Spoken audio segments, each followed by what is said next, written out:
Hey Chib, today is the 14th of February 2021. So today's Valentine's Day in England. I'm not sure if you have I think you have Valentine's Day in Japan as well. And yeah, I think you also have White Day. So yeah, maybe it's, maybe there's a girl in your class that you like perhaps. I don't know. But wherever you are, like at this very moment, I guess you're probably in bed and you've got a school week coming up soon. Hope you're doing well. What else is going on here? So we're still in coronavirus times. It's a lockdown in England at the moment still. But the good thing is that the number of people getting coronavirus is going down, and hopefully the vaccines are going to help to stop people getting sick. And so that's all good news. What else is going on? We have been doing a lot of running to try and keep fit. I've got to look for a new job because my job's going to be running out soon. So that's a little bit stressful, but I'm trying my best. Um, Hopefully, I can stay somewhere in Sheffield, but who knows? Got to make sure we get some money for you every month so that you're doing all right. Um, that's it really. Oh, and Liverpool aren't doing as well as they were before. My team I support, they're sort of dropping down a bit, which is a bit of a shame, but it happens. I had a great Saturday with you yesterday. We were playing Animal Crossing again. You gave me some nice gifts, and I gave you one. You made me a wand, a star wand, and I gave you some like festival things, and we just enjoyed sort of spending time together. So that was really good. And I think you've got a new game called Super Mario 3D World or something for the Switch, and I'm thinking about buying that. Yeah, I'm just hoping that all the lockdown things can end soon, and people can the virus can start to go away, so I can come to see you because it's been such a long time, and I miss you all the time. Okay, well, enough about that. Let's start reading a new book that we're going to start today. I'm going to send you a copy of this on Amazon as well, so you've got a copy. I've never actually read this book, but I've watched the film, and I think that the film's really good, and so I'm guessing the book's going to be really good as well. And the book is called Roll. It's written by Roald Dahl, the author, which we've done a few of these, and it's called Matilda. Matilda is a little girl, and she has a bit of a hard start to life, but she does some amazing things. So let's start this reading. Here's some pictures of some of the main characters. We've got Matilda and Michael and Miss Honey, Mr. and Mrs. Wormwood. We've got Bruce Bogtrotter, who likes cake, if I remember rightly. Amanda Thrip, and there's Miss Trunchbull. She doesn't look very happy, does she? She looks a bit mean. But let's see where we go with this. Okay, so we've got quite a few chapters in this book, actually. Look, all that many chapters. There's some nice pictures along the way as well, so hopefully you'll enjoy those. So here we go. The Reader of Books. It's a funny thing about mothers and fathers. Even when their own child is the most disgusting little blister you could ever imagine, they still think that he or she is wonderful. Some parents go further. They become so blinded by adoration they manage to convince themselves their child has qualities of genius. Well, there is nothing very wrong with all this. It's the way of the world. It is only when the parents begin telling us about the brilliance of their own revolting offspring that we start shouting, "Bring us a basin, we're going to be sick." Ugh.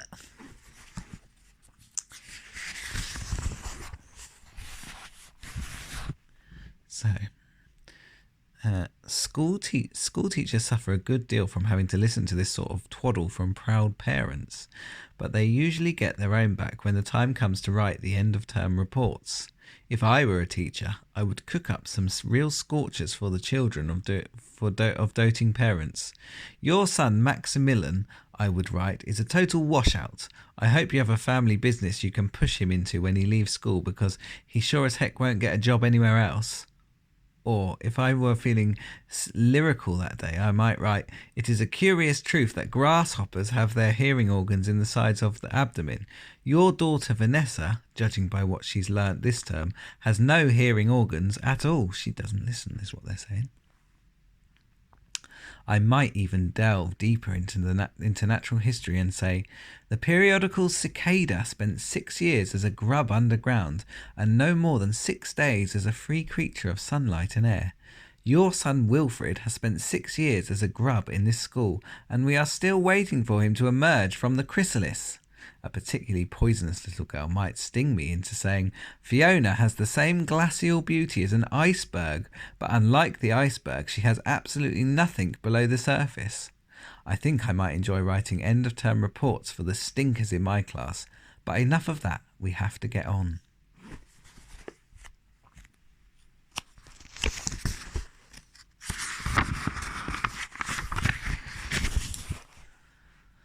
Occasionally, one comes across parents who take the opposite line, who show no interest at all in their children, and these, of course, are far worse than the doting ones. Mr. and Mrs. Wormwood were two such parents.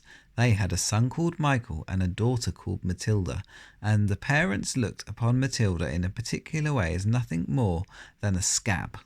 A scab is something you have to put up with until the time comes when you can pick it off and flick it away. Mr. and Mrs. Wormwood looked forward enormously to the time when they could pick their little daughter off and flick her away, preferably into the next county or even further than that. It is bad enough when parents treat ordinary children as though they were scabs and bunions, but it becomes somehow a lot worse when the child in question is extraordinary, and by that I mean sensitive and brilliant. Matilda was both of these things, but above all she was brilliant. Her mind was so nimble, and she was so quick to learn that her ability should have been obvious even to the most half-witted of parents. But Mr. and Mrs. Wormwood were both so gormless and so wrapped up in their own silly little lives that they failed to notice anything unusual about their daughter. To tell the truth, I doubt they would have noticed had she crawled into the house with a broken leg. Matilda's brother Michael was a perfectly normal boy, but the sister, as I said, was something to make your eyes pop. By the age of 1.5, her speech was perfect, and she knew as many words as most grown-ups. The parents, instead of applauding her, called her a noisy chatterbox and told her sharply that small girls should be seen and not heard. By the time she was 3, Matilda had taught herself to read by studying newspapers and magazines that lay around the house. At the age of 4, she could read fast and well, and she naturally began hankering after books. The only book in the whole of this enlightened household, was something called Easy Cooking, belonging to her mother, and when she had read this from cover to cover and had learned all the recipes by heart, she decided she wanted something more interesting. Clever girl. Daddy, she said, do you think you could buy me a book? A book, he said. What did you want a flaming book for? To read, Daddy. What's wrong with the telly, for heaven's sake? We've got a lovely telly with a 12-inch screen, and now you've come asking for a book. You're getting spoiled, my girl.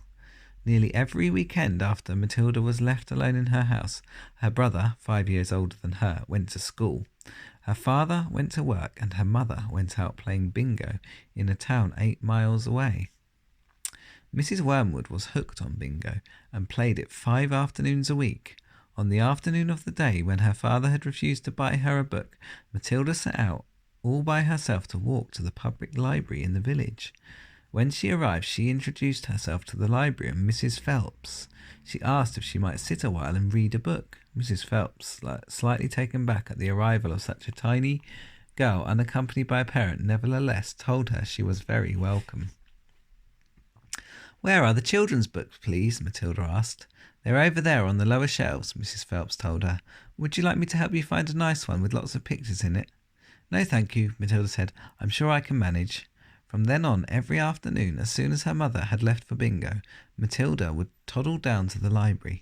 The walk took only 10 minutes, and this allowed her 2 glorious hours sitting quietly by herself in a cosy corner, devouring one book after another.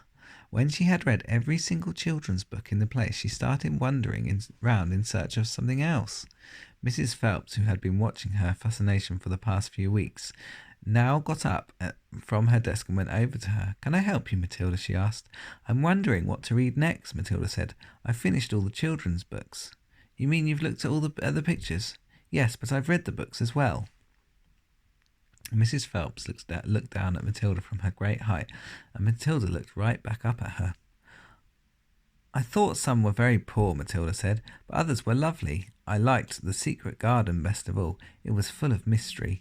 The mystery of the room behind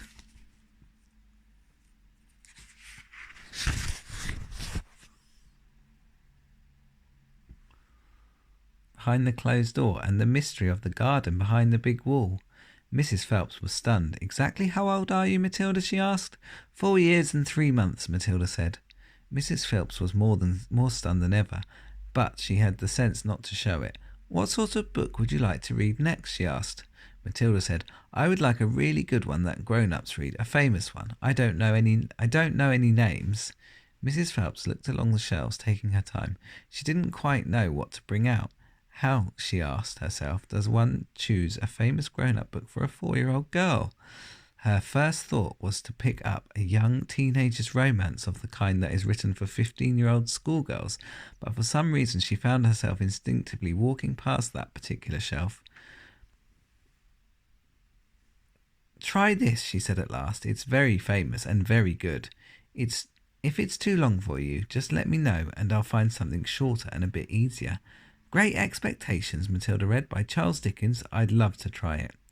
I must be mad, Mrs. Phelps told herself, but to Matilda she said, Of course you may try it. Over the next few afternoons, Mrs. Phelps could hardly take her eyes from the small girl sitting for hour after hour in the big armchair in the far end of the room with a book on her lap. It was necessary to rest it on her lap because it was too heavy for her to hold up, which meant she had to sit leaning forward in order to read.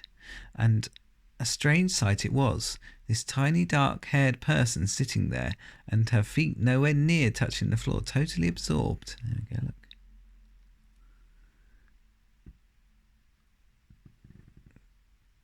Totally absorbed. Oh, I can't read it.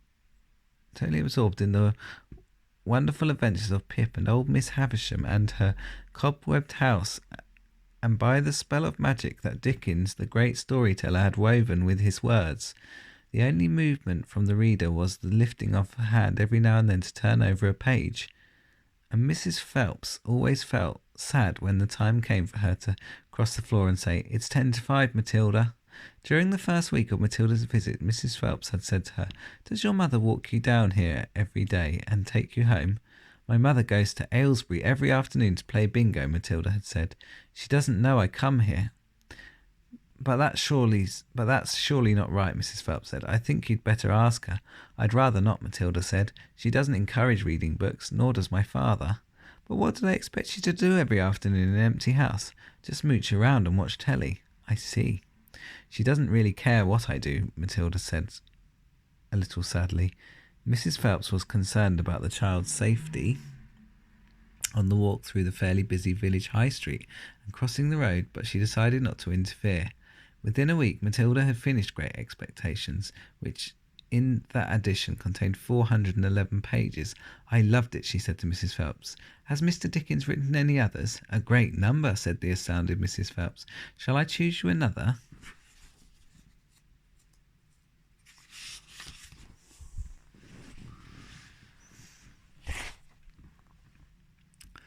Over the next 6 months, under Mrs. Phelps's watchful and compassionate eye, Matilda read the following books: Nicholas Nickleby by Charles Dickens, Oliver Twist by Charles Dickens, Jane Eyre by Charlotte Bronte, Pride and Prejudice by Jane Austen, Tess of the D'Urbervilles by Thomas Hardy, Gone to Earth by Mary Webb, Kim by Rudyard Kipling, The Invisible Man by H.G. Wells, The Old Man and the Sea by Ernest Hemingway, The Sound and the Fury by William Faulkner, The Grapes of Wrath by John Steinbeck, The Good Companions by J.B. Priestley, Brighton Rock by Graham Greene, Animal Farm by George Orwell.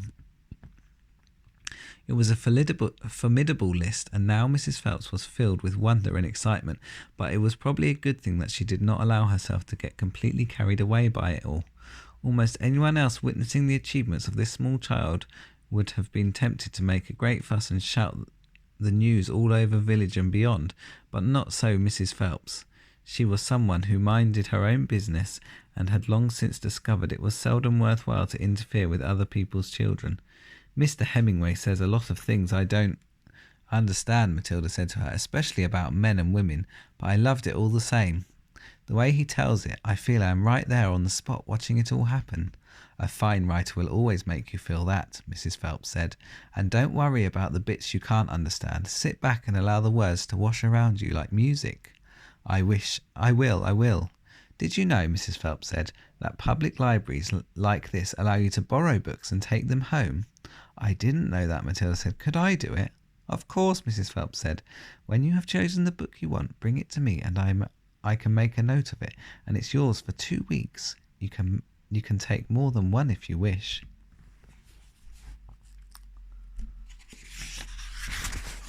And look, there's Matilda at home reading. From then on, Matilda would visit the library only once a week in order to take out new books and return the old ones. Her own small bedroom now became her reading room, and there she would sit and read most afternoons, often with a mug of hot chocolate beside her. She was not quite tall enough to reach things around the kitchen, but she kept a small box in the outhouse which she brought in and stood in order to get wherever she wanted. Mostly it was hot chocolate before she made, warming the milk in a saucepan on the stove before mixing it. Occasionally she made Bovril or Ovaltine. It was pleasant to take a hot drink to her room and have it beside her as she sat in the silent room reading in the empty house in the afternoons. The books transported her into new worlds and introduced her to amazing people who lived exciting lives. She went on olden-day sailing ships with Joseph Conrad. She went to Africa with Ernest Hemingway and to India with Rudyard Kipling. She travelled all over the world while she was sitting in her little room in the English village. I just need a cup of tea quickly. I'll have a quick drink in a second.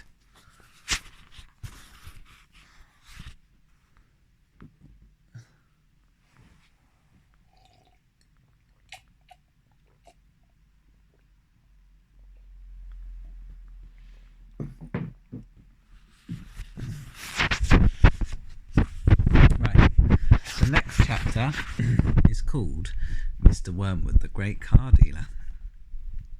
Matilda's parents owned quite a nice house with 3 bedrooms upstairs, while on the ground floor there was a dining room and a living room and a kitchen. Her father was a dealer in second-hand cars, and it seemed he did pretty well at it. Sawdust, he would say profoundly. It is one of the greatest secrets of my success, and it costs me nothing. I get it free from the sawmill. What do you use it for? Matilda asked him. Ha, said the father. The father said, wouldn't you like to know?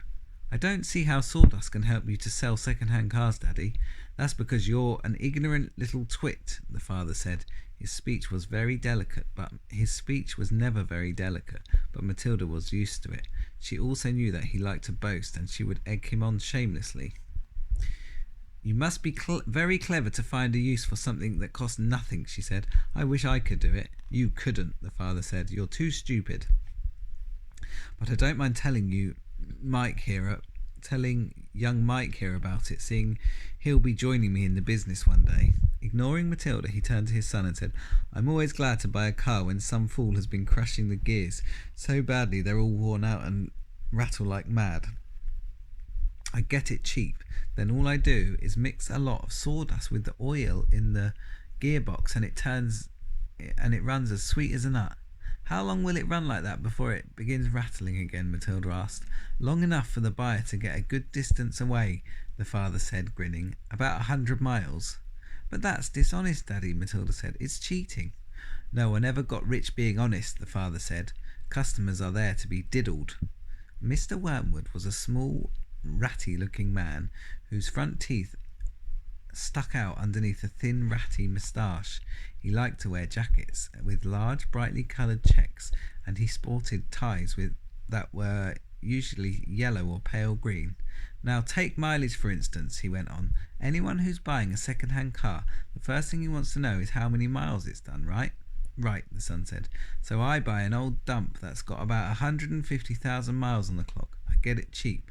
But no one's going to buy it with a mileage like that, are they? And these days you can't just take the speedometer out and fiddle the numbers back like you used to 10 years ago. They fixed it so it's impossible to tamper with unless you're a ruddy watchmaker or something. So what do? I use my brains, laddie, that's what I do. How? Young Michael asked, fascinated. He seemed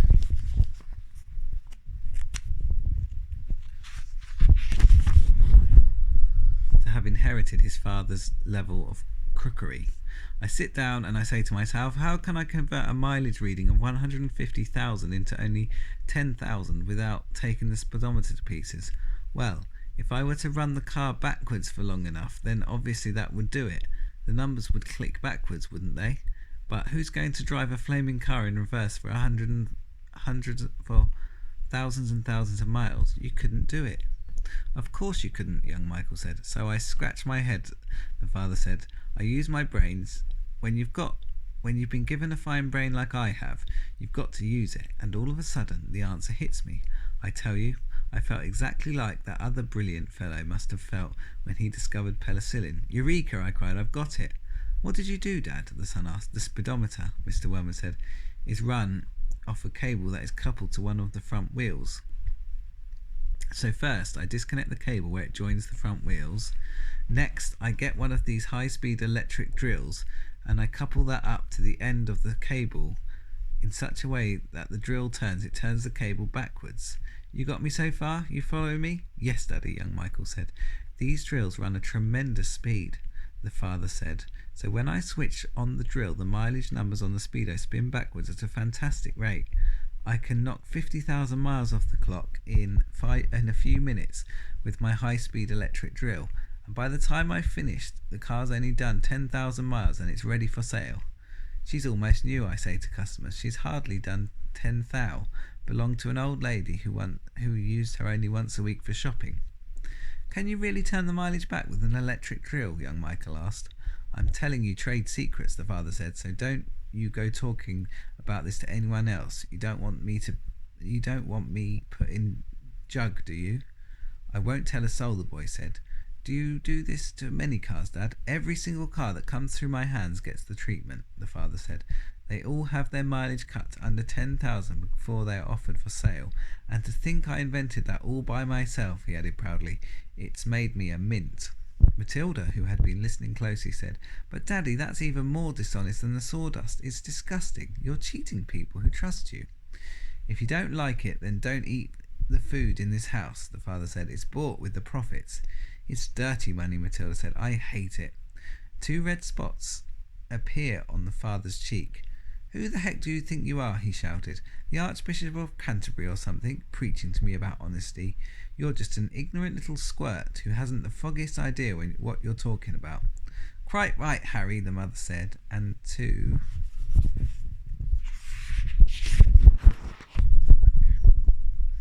Matilda she said, You've got a nerve talking to your father like that. Now keep your nasty mouth shut so we can all watch this programme in peace. They were in the living room eating their suppers on their knees in front of the telly. The suppers were TV dinners in floppy aluminium containers with separate compartments for the stewed meat, the boiled potatoes and the peas. Mrs. Wormwood sat munching her meal with her eyes glued to the American soap opera on the screen. She was a large woman whose hair was dyed platinum blonde, except where you could see the mousy brown bits growing out of from her roots. She wore heavy makeup and she had one of those unfortunate bulging figures where the flesh appears to be strapped in all around the body to prevent it from falling out.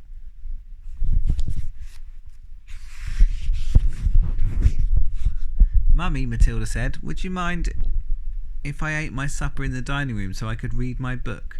The father glanced up at her sharply. I would mind, he snapped. Supper is a family gathering and no one leaves the table till it's over.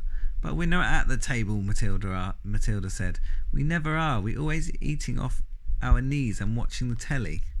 What's wrong with watching the telly, may I ask? The father said. His voice had suddenly become soft and dangerous. Matilda didn't trust herself to answer him, so she kept quiet. She could feel the anger boiling up inside her. She knew it was wrong to hate her parents like this, but she was finding it very hard not to do so.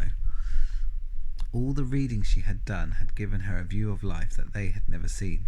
If only they would read a little Dickens or Kipling, they would soon discover there was more to life than cheating people and watching television. Another thing, she resented being told constantly that she was ignorant and stupid when she knew she wasn't. The anger inside her went on boiling and boiling, and as she lay in the bed that night she made a decision. She decided that every time her father or her mother was beastly to her, she would get her own back in some way or another.